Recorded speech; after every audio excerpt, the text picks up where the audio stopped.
Yarzún es profesora de Historia, Geografía y Educación Cívica, egresada de la Pontificia Universidad Católica. Fue diputada de la República entre los años 1994 y 1998. Durante su periodo, participó en la Comisión de Educación de la Cámara. Después, durante el gobierno del expresidente Lagos, fue ministra de Educación durante 3 años. Posterior a eso, ocupó un cargo de consejera regional por Santiago Nororiente. Fue militante del Partido Demócrata Cristiano hasta el 2018, momento en que renuncia a aquella colectividad. Bueno, le quiero comentar de que Juntos por Chile es una agrupación de formación bajo las ideas de la libertad que lleva ya 3 meses funcionando, realizando ciclos de formación continuos con grandes referentes de diferentes áreas. Aquí participamos jóvenes, ya sea secundarios, universitarios, y las invitaciones para todas estas formaciones son extendidos a todo público. Y tras esta breve reseña de qué es Juntos por Chile, comencemos. Me gustaría conocer cuál fue la motivación hacia el mundo de la educación, pues no solo enlazó su vida política a esta área, sino que usted estudió pedagogía. Entonces reitero la pregunta, ¿cuál fue su motivación a enseñar? Hola, bueno, en primer lugar, gracias por la invitación y también felicitarlos porque sea una agrupación de jóvenes que tiene vocación pública y que está haciendo este tipo de actividades que a mí me parece que son importantes para ir formándose y también para ir participando en la misma sociedad. Y yo puedo contarles que mis dos abuelos fueron profesores. Eh, Mi abuelo por parte de mi mamá, Manuel Oyarzún, se llamaba, él fue rector del liceo de Antofagasta. Y un hermano de él fue rector del Instituto Nacional. O sea, había 2 profesores en su familia. Eran 16 hermanos, eso sí. Pero mi abuelo también fue abogado y murió joven y terminó ejerciendo su labor de abogado. Y mi otro abuelo, Miguel Elwin, el papá de mi papá, también fue profesor, era profesor de historia. Y él primero estudió como profesor normalista, después estudió pedagogía en historia, hizo clase, eh, entiendo que hizo clase en la escuela militar y en el liceo de aplicación. Y luego él estudió Derecho también. Y mi abuelo terminó siendo juez y, y terminó su carrera como juez, como presidente de la Corte Suprema. Así que tenía en mi familia profesores y a mí me encantaba enseñar desde chica. Y me gustaban mis profesoras también, mis profesoras, mis profesores. En el colegio en que yo estuve había muy buenos profesores, entonces eso me entusiasmó y también sentía que el contacto con los jóvenes era muy, muy vital y era muy desafiante. Entonces, por eso estudié pedagogía, hice clase un montón de años, hacía clase en enseñanza media, hice en el sector público y en colegio particular pagado. Y bueno, tengo un montón de exalumnos por ahí. Bueno, y además que la educación es esencial para todo ser humano, a toda persona, desde que nacemos hasta que llegamos al fin de nuestras vidas, siempre está una educación presente. Y dicho este espacio, es muy fácil que se influencie dependiendo del contexto en el que se da. Y precisamente es allí en donde se pueden ingresar factores perjudiciales hacia la educación. Tal como lo dice la Constitución, que señala que oficialmente no podrá orientarse a propagar tendencia político-partidista alguna, y que lo conocemos como la ideologización. Y quiero llevarle a la siguiente pregunta, que es, ¿cómo cree usted que podemos luchar contra este sesgo en la educación? Bueno, yo creo que hay periodos en la historia donde las sociedades se ideologizan mucho y entonces ahí la educación se ve más influida por esa tensión ideológica en la sociedad. Yo creo que estamos viviendo un periodo así, que es muy confrontacional, donde hay ideas de cómo construir la sociedad que son, yo diría, polarizadas, y entonces cuesta más en un contexto como ese que la escuela no participe de ese ambiente que hay en la sociedad. O sea, yo hice clase cuando existía la dictadura militar y también había un fenómeno muy complejo. Por ejemplo, yo era profesora de historia y el currículum, que lo cambiaron en ese tiempo, el currículum nacional, bueno, uno prácticamente no pasaba en la Revolución Francesa o la Revolución Rusa. Había vetos ideológicos, sobre todo en la asignatura de historia, ¿eh? Y hoy día pasa lo mismo. Yo creo que la asignatura de historia, de la cual yo soy profesora, es la más controvertida generalmente. Yo creo que los profesores tienen que tener respeto por sus alumnos.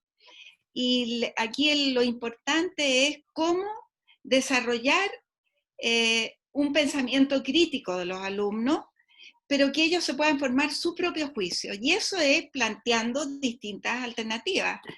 Por ejemplo, un personaje controvertido es Diego Portales. Yo me he encontrado con profesores que dicen, no, a mí me carga Diego Portales, así que no voy a pasar Diego Portales. Digo, perdón, pero usted no puede no pasar Diego Portales, porque Diego Portales es una figura importante de la formación de la República en Chile. Y yo puedo pensar que era autoritario, que era conservador, pero sin embargo no puedo decir que no cumplió ningún rol en ese momento. Y además está en el currículum nacional. Y ese currículum nacional está aprobado por un Consejo Nacional de Educación que es amplio, que no está ideologizado, que está formado por personas que piensan distinto. Entonces yo creo que siempre está ese riesgo, en que haya sesgos ideológicos, sesgos de género, sesgos políticos, pero básicamente pienso que eh, la comunidad como tal tiene que velar porque en el fondo haya una educación que ponga en el centro eh, la libertad de los estudiantes para poder formarse una opinión acabada de la historia, del futuro, del género, de manera de poder efectivamente desarrollarse como persona. Y bueno, tras lo expresado, ¿usted confía en que se pueda generar un cambio desde las políticas públicas y y siendo que también desde una actitud social, como relegando esa ideologización y buscando uno mismo como la parcialidad en la educación? A ver, yo creo que las políticas, obviamente cuando existen gobiernos autoritarios, cuando no hay democracia, y eso es fundamental transmitírselo a ustedes, cuando no hay democracia, cuando las democracias se debilitan, el riesgo de manipulación es siempre mucho más amplio. Y desde las políticas públicas. Cuando hay democracia, tal vez hay más opciones, hay más libertades y también hay colegios distintos y entonces hay colegios religiosos y hay colegios laicos y hay colegios que son, no sé, más progresistas, por así decirlo, otros más conservadores. Entonces tú puedes elegir. Y hay opciones en la sociedad chilena, hay opciones para esa elección. Probablemente no lo suficiente, y yo creo que ahí hay un rol muy importante de la educación pública, y el problema que tenemos es que la educación pública está muy deteriorada y nos hemos demorado mucho en mejorarla. Y entonces pienso que la educación pública tiene que ser el espacio de una educación pluralista, abierta, democrática, en que los jóvenes puedan discutir, puedan formarse opinión, puedan investigar con libertad, con altura de mira. En fin, pero quiero redondear diciendo, para que exista libertad en el ámbito de la educación, es fundamental que exista democracia. Si no existe democracia, la política pública va a tratar de influir en un sentido para sus propósitos. Ya sea, por ejemplo, podríamos poner la dictadura de Maduro. O sea, yo fui a Cuba y en Cuba los niños cantaban himnos a Fidel, desde los 11 años los niños participaban en brigadas que eran muy politizadas. Tenían internet, pero solo acceso a ver lo que el gobierno les permitía. Y bueno, yo también viví en la dictadura de Pinochet, y claro, no había internet en ese tiempo, pero también había una inducción hacia un currículum que destacaba más aquellos valores autoritarios, tanto en la historia de Chile como en la historia universal. Y bueno, nuestra Constitución dice que es deber de la comunidad contribuir al desarrollo y perfeccionamiento de la educación. ¿Usted cree que se ha dado valor a esta frase últimamente? Yo creo que al interior de los establecimientos educacionales existen los consejos escolares y las comunidades pueden participar ahí. Pero también siento que los padres, y esto pasa a todo nivel socioeconómico, bueno, no tienen suficiente tiempo, trabajan mucho, pero tampoco hay tanto interés por participar más activamente, especialmente los papás de los niños más grandes. O sea, más bien cuando son chicos, los papás se involucran más con el colegio, cuando son más grandes ya son los chicos los que se involucran, pero los papás empiezan a alejarse. Entonces, yo creo que hay manera, por ejemplo, los servicios locales de educación contemplan instancias de participación donde se discute la política del servicio local de la educación pública con participación de la comunidad, de los profesores, de los padres, de los alcaldes, en fin. Y eso es positivo. Y como digo, en los colegios existe una instancia también para la participación, no solo los centros de padres, sino los consejos escolares. Los consejos escolares, los colegios tienen que dar cuenta de su presupuesto, tienen que dar cuenta de si les pasan una multa, por qué tienen que dar cuenta de su proyecto educativo, y si hay cambios en el proyecto educativo, tienen que dar cuenta del uso de los recursos, en fin. Entonces creo que es una instancia de participación de la comunidad que es valiosa y que podría fortalecerse mucho más, pero eso, sinceramente, depende de una vocación de cercanía mayor de los padres con la educación de los hijos. ¿Y usted qué aspectos positivos y negativos rescataría de la sociedad ante la educación?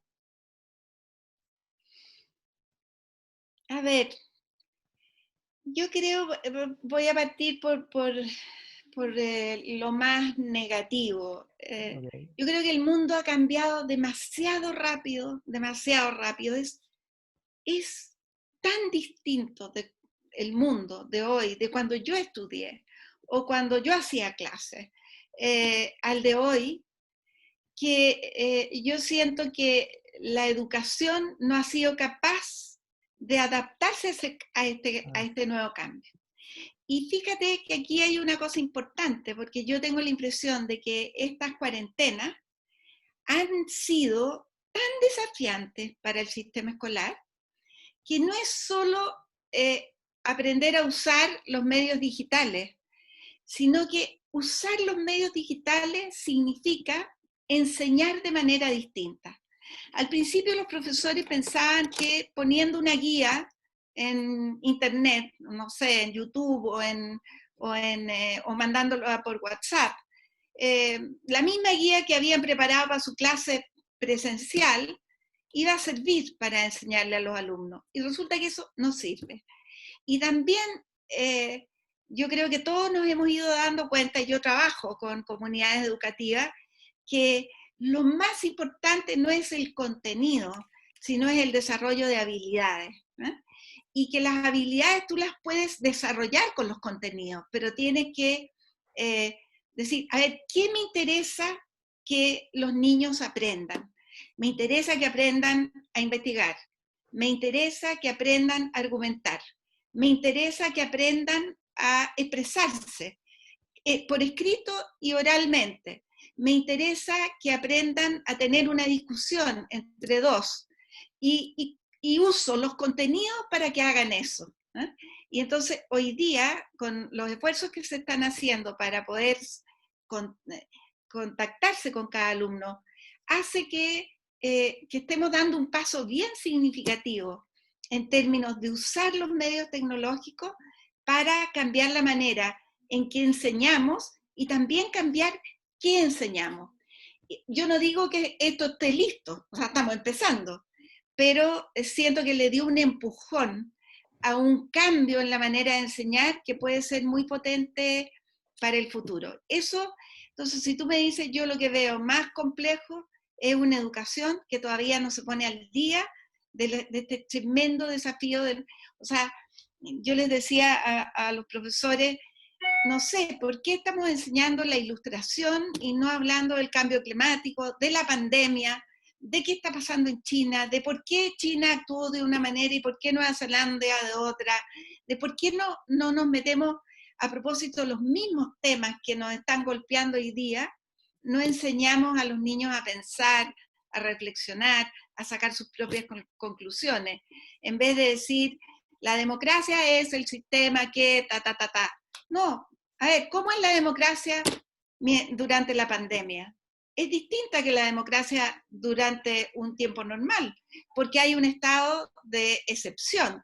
Y cuando hay un estado de excepción democrática, de excepción constitucional, los gobiernos tienen más atribuciones, y por eso pueden estar los militares en la calle, y el gobierno puede tomar más iniciativas de gasto, etc. Todas esas cosas se aprenden mucho mejor contextualizando, con intereses, con lo que está pasando, con el futuro de los jóvenes.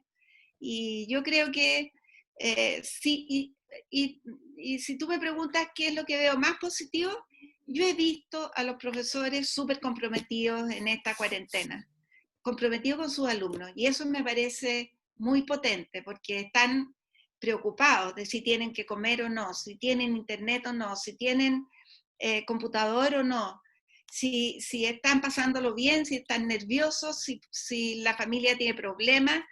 Entonces, de verdad siento que tenemos buenos profesores en Chile, mejor que en la mayoría de los países latinoamericanos, y ojalá que esto sirva para fortalecer la vocación y tener una mejor educación hacia adelante. Bueno, y en otra pregunta, ¿cree que el actual currículum nacional responde a las necesidades de quienes estudian hacia el futuro?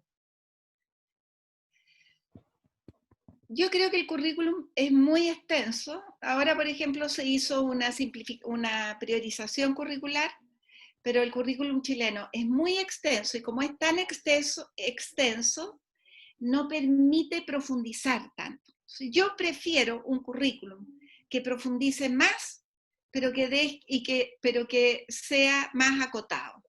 Y que no tengamos que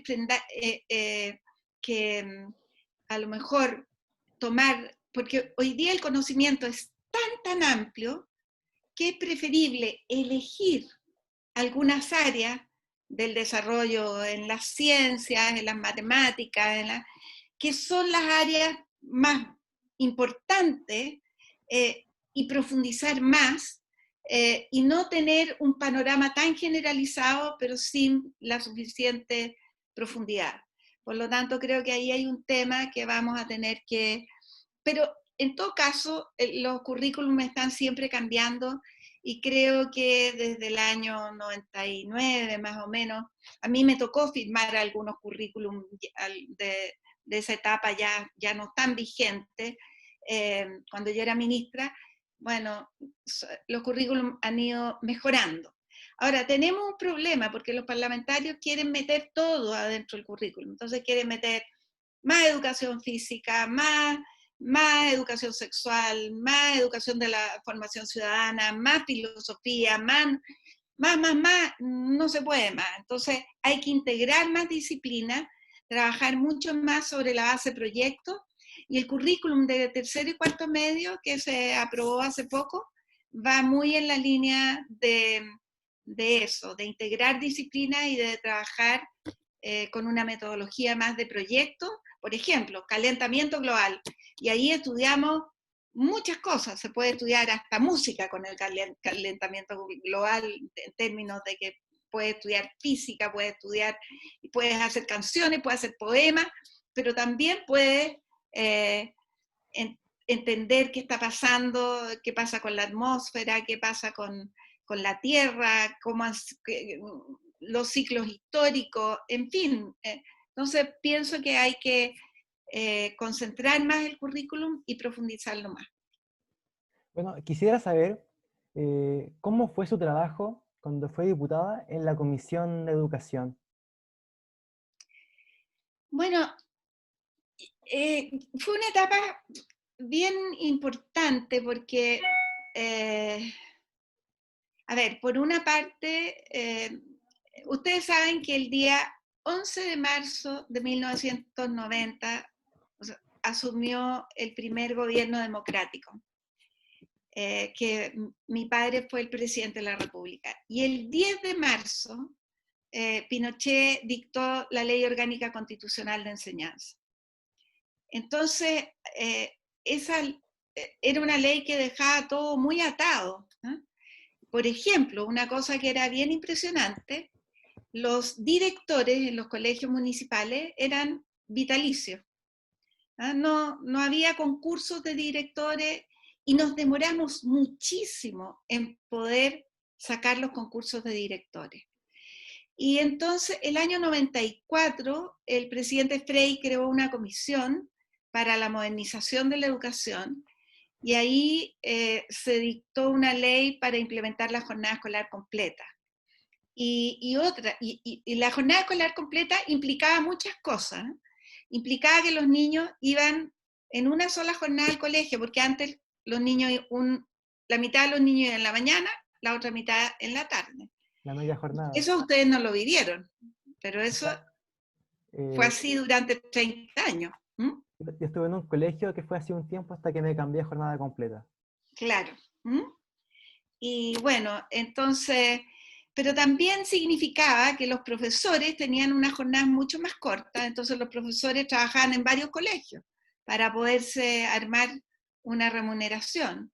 Entonces la jornada escolar completa fue un paquete bastante grande, porque fue mucha inversión en infraestructura para poder construir y que los colegios fueran en una sola jornada, y también inversión en profesores para que los profesores pudieran estar más tiempo en el colegio, inversión en talleres curriculares, extracurriculares, por así decirlo, de libre elección, en fin. Entonces a mí me tocó, cuando era diputada, la discusión de esa ley, también la discusión del Sistema Nacional de Evaluación de Desempeño, que es el SNED, que se mantiene desde esa época hasta ahora, desde el año 96 hasta ahora, y que es muy valorada por los profesores porque es un bono a todos los profesores de un colegio cuando el colegio mejora sobre sí mismo y mide varios indicadores, no solo el CIMSE, también la convivencia, la participación de los padres, etc. Así que fue interesante para mí, fue súper interesante. Además me formé mucho ahí, porque como yo era una diputada de gobierno, me tocaba reunirme todos los lunes con el ministro de Educación, estudiar los proyectos, ver las indicaciones, ver qué estaba pasando. Había discusiones sobre el financiamiento compartido. Para mí fue un gran aprendizaje que después pude aprovechar cuando fui ministra. Mm. Bueno, ¿usted cómo ve la participación en la política por parte de la mujer a partir de la potencia que genera la educación? Bueno, ustedes saben que hoy día las mujeres tienen una escolaridad no solo similar a los hombres, sino que mayor que los hombres. Incluso en algunas... Ahora, todavía hay sesgos de género, porque, por ejemplo, hay menos participación de las mujeres en las áreas científicas. No obstante, yo creo que se ha avanzado muchísimo y que hoy día hay mujeres competentes en todos los ámbitos, y yo espero que eso siga ampliándose, porque la mujer aporta en su casa, aporta en el mundo laboral, aporta en la política, una experiencia distinta, porque somos distintos, aporta la diferencia. Eso aporta a las mujeres, una mirada diferente.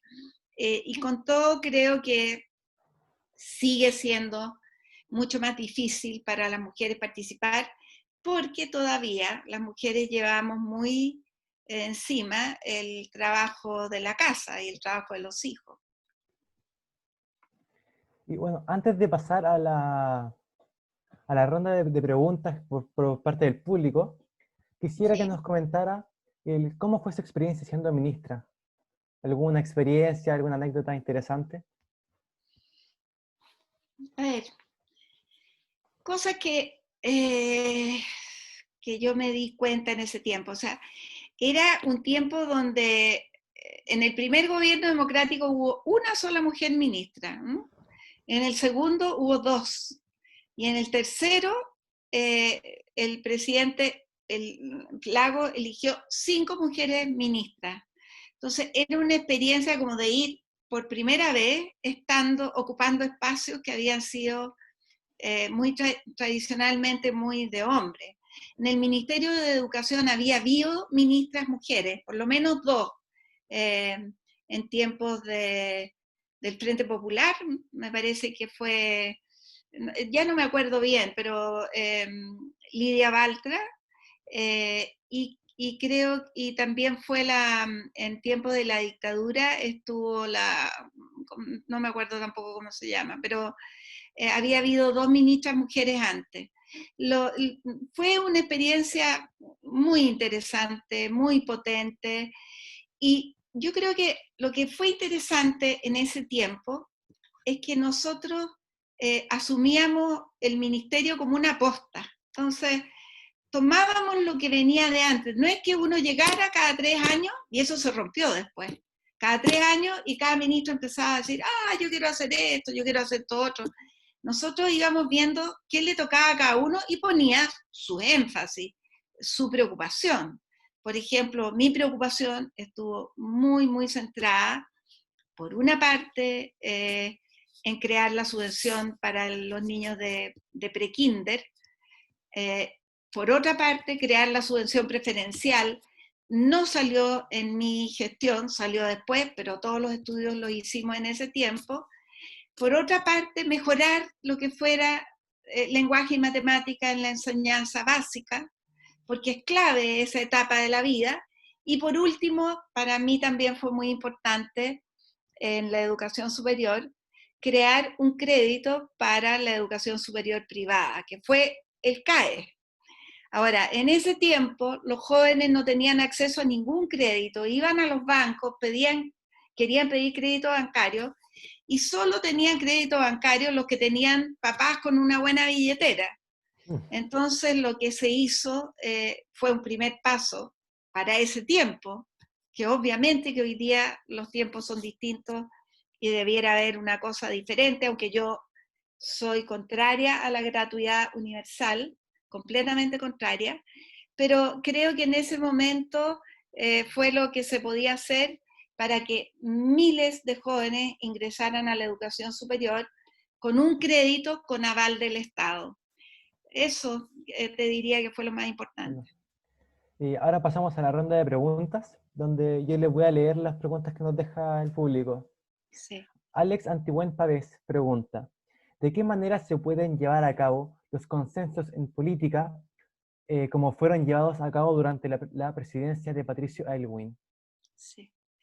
Ahora, yo creo sinceramente que cuando hay crisis, y una crisis tan grande como la que hay ahora, si la clase política no es capaz de ponerse de acuerdo, es mucho más difícil enfrentar bien una crisis. O sea, todo el mundo está cuestionando todo lo que se hace, entonces es como, es muy difícil salir adelante en una situación de tanta complejidad como la que hay hoy día, sin que se produzcan acuerdos.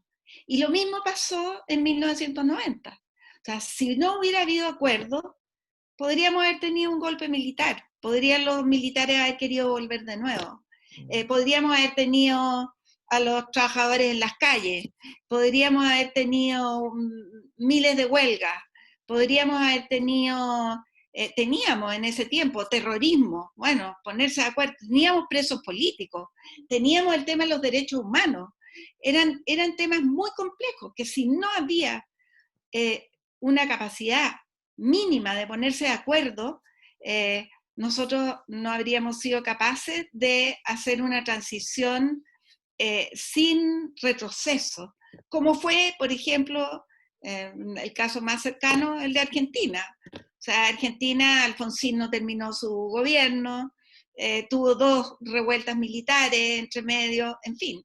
Y básicamente porque el peronismo no le dio la posibilidad de hacer esos acuerdos. Aquí yo creo que era tal la necesidad de reconstruir una convivencia, los chilenos lo querían, o sea, había una sociedad que quería acuerdos, y esa sociedad estaba, por eso la sociedad aceptó participar en un plebiscito que no nos gustaba, ganamos ese plebiscito, y entonces los acuerdos también se empezaron a tejer antes, y eso hizo posible que el primer gobierno fuera exitoso y no tuviera una regresión autoritaria, pero además hizo posible que la economía avanzara y que se crearan empleos, que mejoraran las remuneraciones. Fíjate que cuando mi padre asumió como presidente de la República, los profesores ganaban el salario mínimo en muchas partes. Y el salario mínimo en ese tiempo era 18.000 pesos. No sé a qué equivaldrá hoy día, pero pongamos que eran 200.000 pesos. Eso ganaban los profesores. ¿Ah? Entonces, la verdad es que era muy importante y había 45% de pobreza en Chile.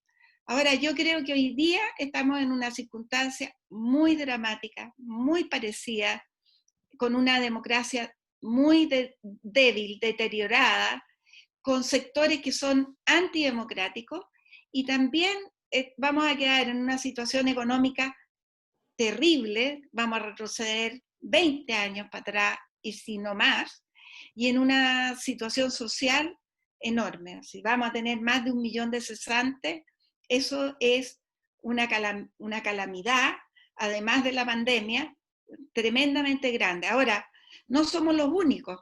En Argentina, o sea, Argentina hoy día tiene un 30% de pobreza ya y una cantidad, en Estados Unidos hay 20 millones de cesantes, en Europa va a haber millones de cesantes y en América Latina va a haber millones de cesantes. Y en Chile vamos a tener muchas cesantías y vamos a volver a tiempos donde había pobreza, que nosotros, pobreza dura, yo no digo que hoy día no haya pobreza, sí había pobreza, pero la gente que hoy día, por ejemplo, no tiene para comer, sí tenía un sueldo a fin de mes y llegaba rajuñando a fin de mes, está bien, pero llegaba a fin de mes. Hoy día no tienen nada, no tiene para comer. Y eso era una realidad que nosotros habíamos superado. Entonces vamos a ver qué es lo que pasa y si somos capaces de construir los acuerdos políticos para que la economía se pueda reactivar y puedan generarse empleo, subsidios para la gente que no puede acceder a los empleos, y podamos salir lo antes posible de la magnitud de esta crisis, que si no somos capaces de tener acuerdos, o sea, este país no sé cuál va a ser su destino. Por eso yo soy una fanática de decir, de plantear que esto no es un capricho. O sea, cuando la política no funciona, tampoco funciona la economía, tampoco funciona bien la sociedad. Y si en medio de esta crisis vamos a estar todos peleados, o sea, sentémonos a mirar cómo se destruye todo lo que hemos construido en las últimas décadas. Bueno, Alex también pregunta, ¿de qué manera se puede llevar adelante el sistema Butcher como modo de financiar la educación por un acceso igualitario hacia la educación de calidad en Chile?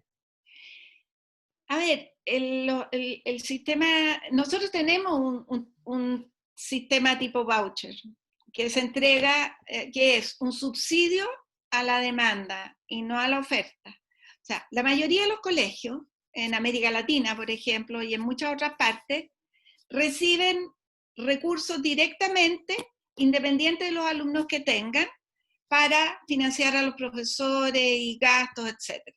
Ahora, los colegios de Europa y de los países desarrollados reciben mucho más plata que lo que recibimos nosotros por alumno.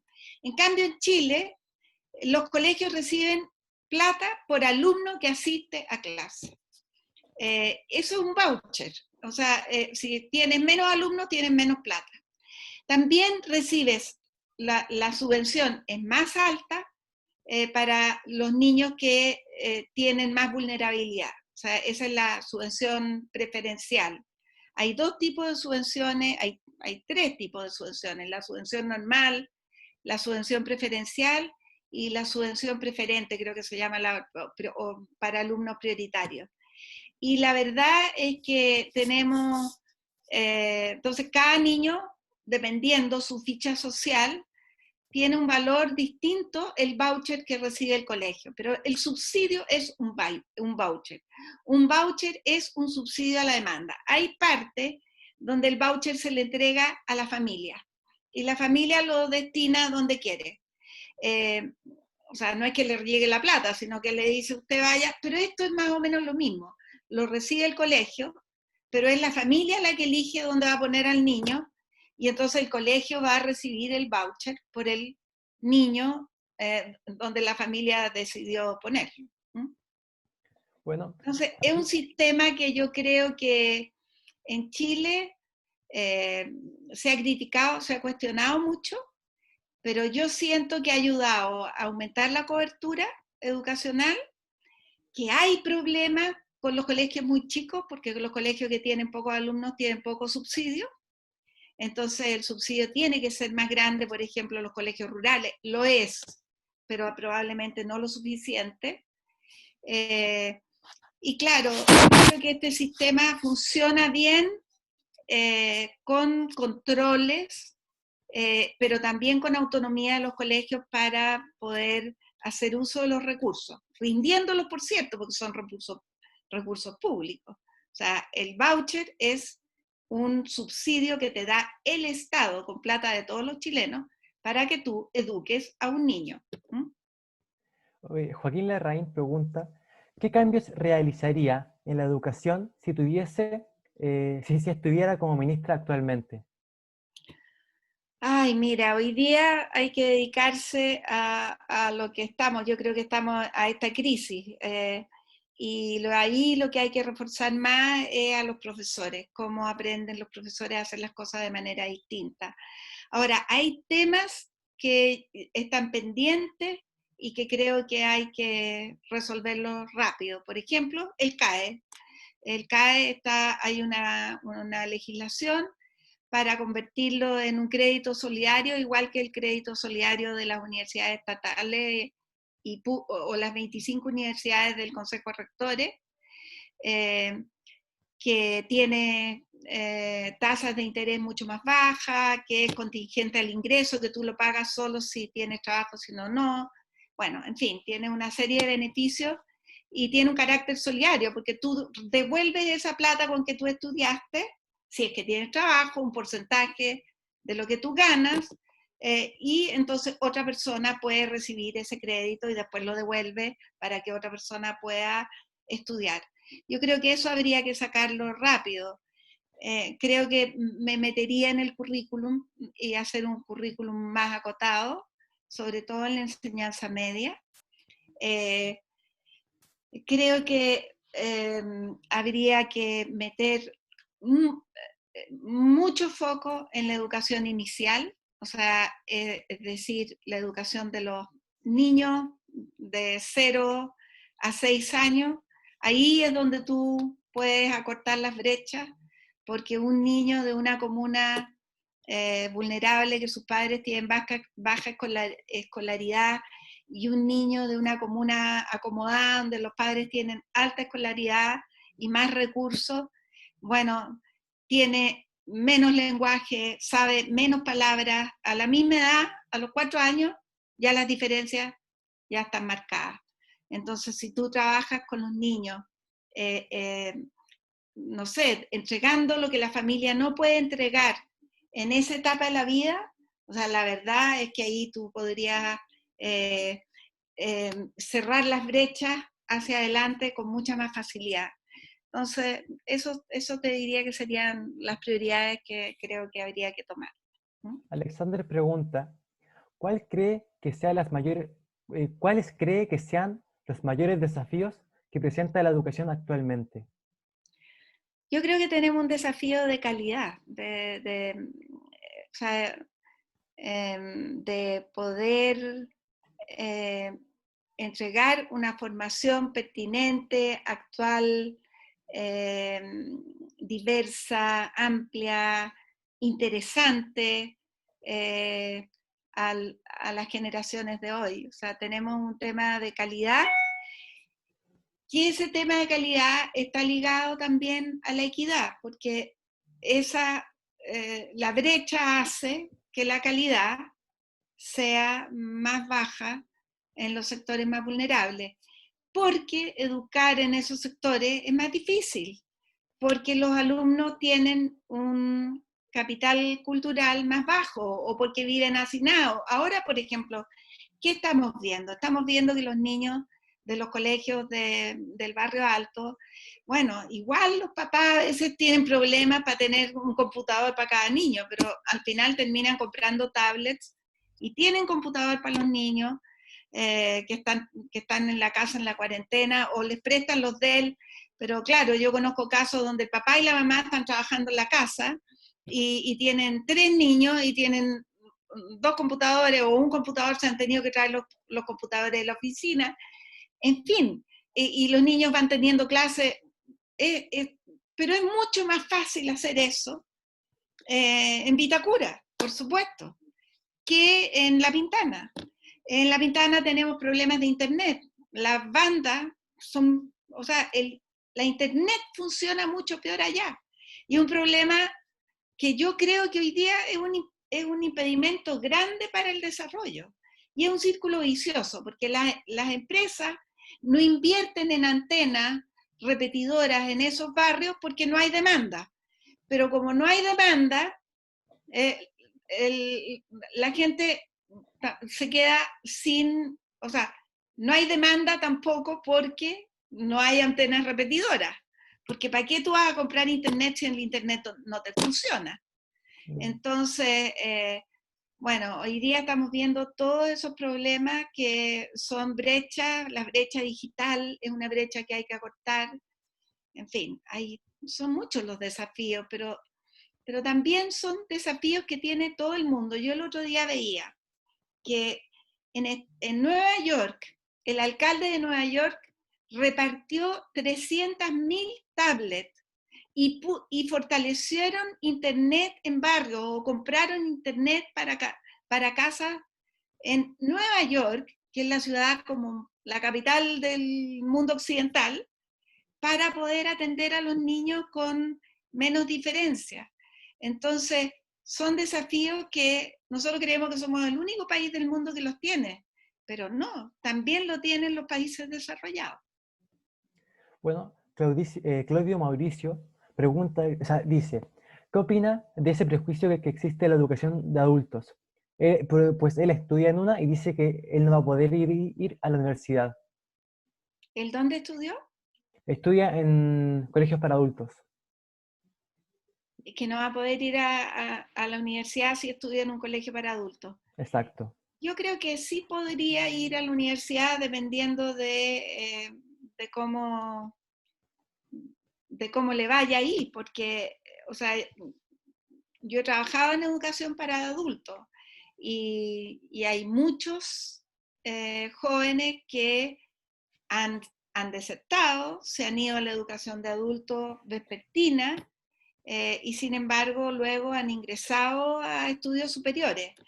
Ahora, no todo en la universidad, también están los centros de formación técnica, están los institutos profesionales. Yo creo que, fíjense ustedes que en Chile al año faltan 25.000 profesionales del área digital. 25.000. Y todos los años sale alrededor de 5.000 profesionales en esa área, programadores, etcétera. Entonces, creo que no es un prejuicio que las personas que estudian en la educación de adultos pueden llegar a la educación superior. Y hoy día hay muchas más opciones que antes. Y también creo que las personas que tienen pocos recursos socioeconómicos tienen que tener becas o tienen que tener crédito. O sea, eso no lo tengo en duda. Lo que yo no estoy de acuerdo es que la gratuidad sea para todos. Bueno, José Sansi pregunta, ¿qué medidas debería tomar el Mineduc para evitar el adoctrinamiento en los colegios? Yo creo que no es el Mineduc el que tiene que evitarlo. Yo creo que el adoctrinamiento no es una política de adoctrinamiento. Hay profesores, hay colegios que tienen tendencia. Tú eliges el colegio de tu hijo. Entonces, por ejemplo, si tú consideras que es un adoctrinamiento, porque algunos pueden considerarlo así, de hecho es así, tú eliges un colegio católico y resulta que, no sé, enseñas religión y enseñan los dogmas de la religión y un padre encuentra que le están adoctrinando a su hijo, bueno, él eligió un colegio católico y acepta que eso pueda pasar. Entonces no es un adoctrinamiento, es una elección.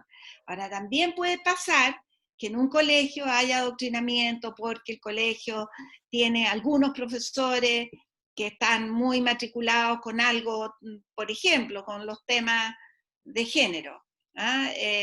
Y hay papás que, o de educación, o cómo se hace la educación sexual, y hay papás que no están de acuerdo con eso. Entonces, yo siento que esa no es una tarea del ministerio, esa es una tarea de la comunidad educativa, de los padres.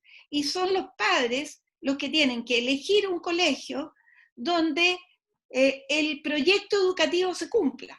Y si el proyecto educativo no se cumple y hay un sesgo, bueno, esos padres tienen que unirse, tienen que reclamar y tienen que ser capaces de decir, esto no, no queremos esto. Pero no es el ministerio. ¿Por qué hay que ir al ministerio? Se puede perfectamente hacer en cada comunidad educativa. Por eso es tan importante la participación de la familia en las comunidades educativas. Y son los mismos alumnos también los que pueden decir, oiga, profe, ¿por qué me está enseñando esto? O sea, usted cree que, usted me quiere convencer.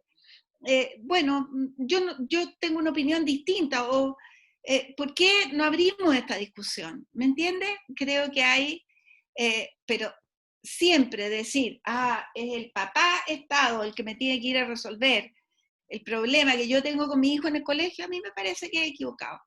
Distinto es que tú tengas un texto de estudio, que no sé qué, que el ministerio seleccionó y que tiene, y esas cosas pasan ahí a veces y hay controversia y en fin, y se cambian los textos. O sea, cuando hay una responsabilidad del ministerio, reclámale al ministerio, pero si es una responsabilidad del colegio, anda al colegio.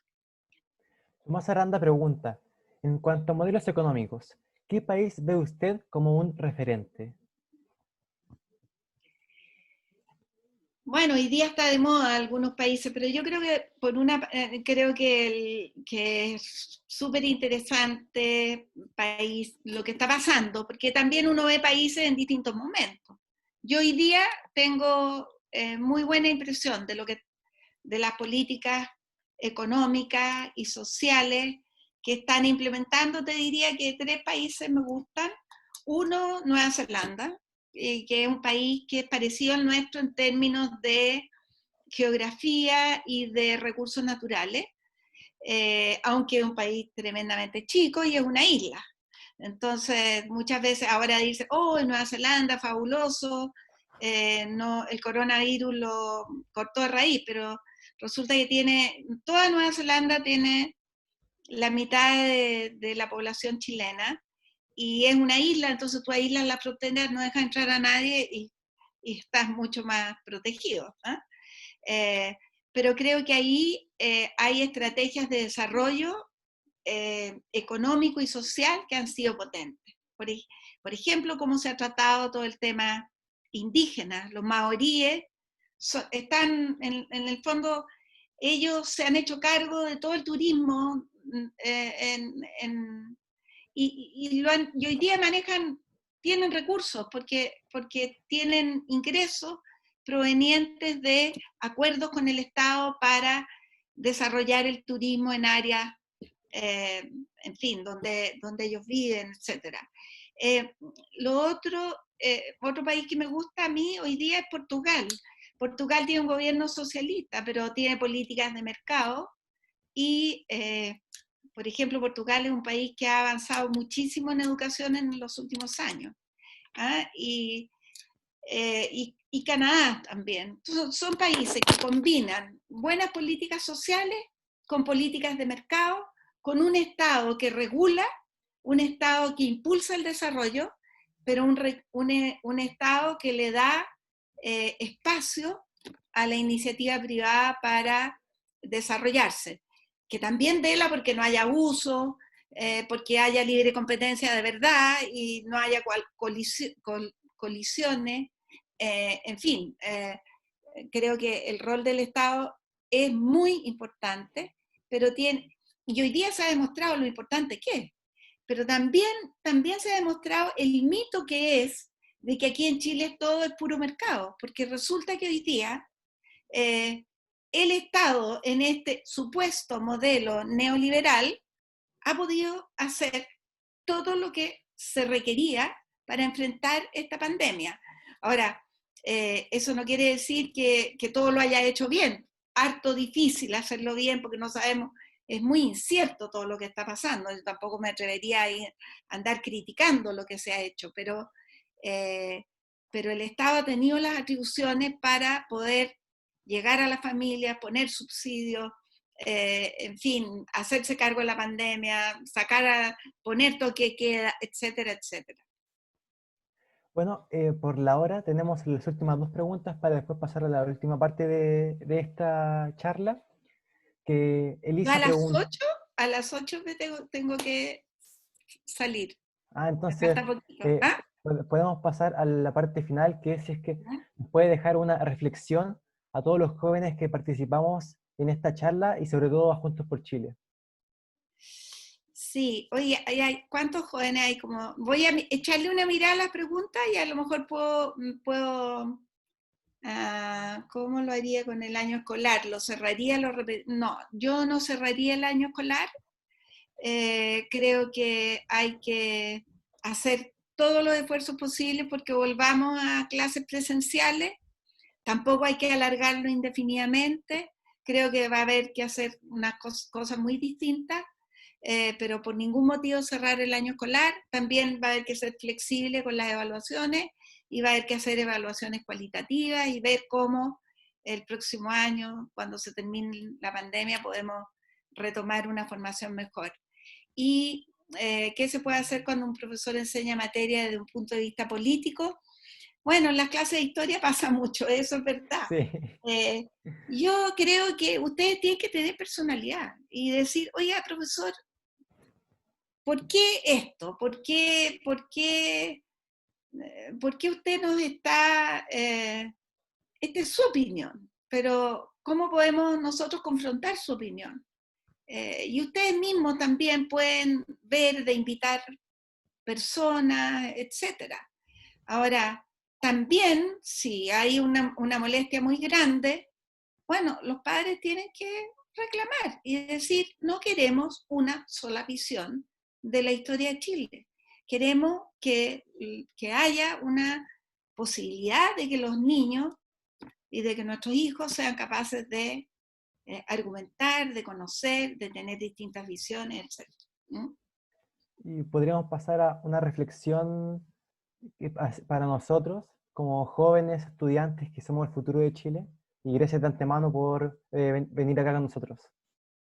Sí, mira, aquí Mané dice, ¿cómo no cierro el año escolar si no quito oportunidades para el futuro? Pero resulta que eh, justamente si cerráramos el año escolar ahora, ¿qué hacemos? O sea, ¿qué se hace? Cerramos el año escolar, ¿qué hacen el resto del año ustedes, los jóvenes? O sea, tenemos que esperar, no sabemos lo que va a pasar. Entonces, a lo mejor podemos volver a clase y en algunas regiones se puede volver, en otras no. En fin, y tenemos que ir viendo cómo se va haciendo. Pero ningún país, o sea, los países del norte, algunos cerraron el año escolar, pero estaban terminando el año escolar. Y ahora lo están empezando. Entonces, nosotros en cambio, en marzo, o sea, yo tengo un nieto que alcanzaron ir 3 días al colegio. Entonces, no, yo creo que no se puede cerrar el año escolar y hay que seguir tratando de llegar a todos los alumnos de maneras distintas en cada lugar y que aprendan lo más posible, que no va a ser lo mismo que en clase presencial. ¿Y qué les diría a ustedes? Les diría que se las jueguen por las cosas que creen. Les diría que generen líderes. Se necesitan líderes.